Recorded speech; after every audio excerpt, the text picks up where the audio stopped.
Kasih karunia dan damai sejahtera dari Tuhan Allah Bapa kita dan dari anaknya Tuhan Yesus Kristus menyertai kamu sampai selamanya. Amin. Selamat pagi saudaraku, mari kita memuliakan Tuhan dengan semua aktivitas dan pekerjaan yang baik. Dipandu firman Tuhan dari Roma pasal 9 ayat 20, demikian firman Tuhan. Siapakah kamu hai manusia? Maka kamu membantah Allah. Dapatkah yang dibentuk berkata kepada yang membentuknya, mengapakah engkau membentuk aku demikian? Demikianlah firman Tuhan.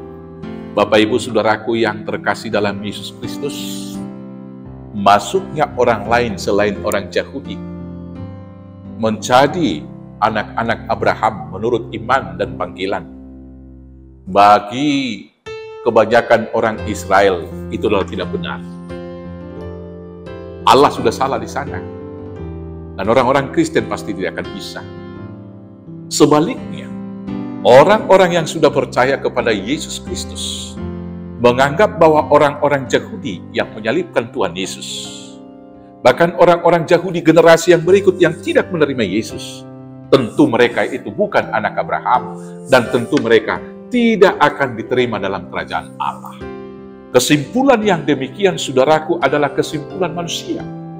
Tetapi hal itulah yang dicoba dijawab oleh Rasul Paulus di dalam otoritas Allah untuk pemilihannya atas umat Israel yang dituliskannya di dalam Roma 9 ayat 1 dan yang berikut di sini. Saudara-saudaraku, Rasul Paulus mau mengingatkan bahwa baik Yahudi maupun non-Yahudi adalah sama-sama ciptaan Allah, sama-sama seperti tanah liat yang dibentuk oleh ahli yang membentuk tanah liat tersebut. Satu untuk tujuan mulia, satu untuk alat dan tujuan yang biasa-biasa saja. Dan kemudian ketentuan keputusan itu adalah dari pihak Allah. Dan sekaligus Paulus mau meluruskan pemahaman yang salah bahwa seolah-olah orang Israel yang tidak mau menjadi Kristen, mereka bukan anak Abraham dan tidak akan diselamatkan. Atau sebaliknya, orang-orang yang non-Yahudi tapi sudah percaya kepada Yesus tidak layak menerima keselamatan menurut pemahaman orang Yahudi. Nah, di dalam hal yang demikian Rasul Paulus mengatakan bahwa setiap orang Yahudi atau orang Israel adalah anak-anak Abraham menurut daging. Dan karena Abraham sudah menerima perjanjian bahwa kaum keturunannya juga akan diselamatkan oleh Allah, maka mereka juga dapat diselamatkan. Tetapi orang-orang yang bukan Yahudi yang sudah mengikut Kristus adalah anak-anak Abraham menurut panggilan mereka. Sama seperti Ismail, dialah anak Abraham menurut daging juga, tapi anak perjanjian adalah Ishak.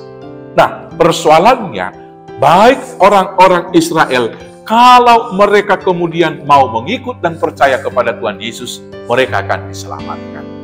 Tetapi orang-orang yang bukan Israel, kalau tidak percaya kepada Tuhan Yesus juga, mereka tidak akan diselamatkan. Saudaraku yang terkasih dalam Yesus Kristus, dalam kehidupan di dunia ini, mari kita jangan memvonis satu dengan yang lain, dan jangan mengklaim diri lebih kudus daripada orang lain. Dan jangan mengklaim diri atau memastikan bahwa suku bangsa Israel tidak masuk surga. Orang yang lain juga tidak akan masuk surga. Tapi mari kita imani, Allah di dalam belas kasih-Nya memberikan cinta kasih bagi kita yang tidak pantas karena keberdosaan. Tapi Dia anugerahkan itu. Maka karena itulah kita menjadi anak-anak Abraham menurut panggilan dan kasih sayang Tuhan. Tetapi orang-orang Israel yang belum percaya juga kepada Tuhan sekarang ini, mereka juga adalah anak-anak Abraham menurut daging. Walau hak kesulungan kemudian diberikan bagi orang percaya, karena sampai hari ini mereka belum percaya. Tapi ada saatnya mereka juga akan diterima nanti setelah mereka percaya dan mengikut Tuhan. Karena itu saudara-saudaraku, jangan pernah membantah apa yang menjadi ketentuan dan keputusan Tuhan. Karena itu adalah otoritas Tuhan. Di sanalah keadilan dan cinta kasih Tuhan. Selamat mengikut Tuhan. Tuhan Yesus memberkati. Amin. Kita bersatu dalam doa. Terima kasih Bapa yang baik. Ajar kami untuk taat dan mensyukuri semua ketentuan keputusan Tuhan dalam kehidupan kami. Di dalam Yesus Kristus Tuhan Juru Selamat kami yang hidup. Amin. Selamat beraktivitas. Tuhan Yesus memberkati. Horas, horas, horas.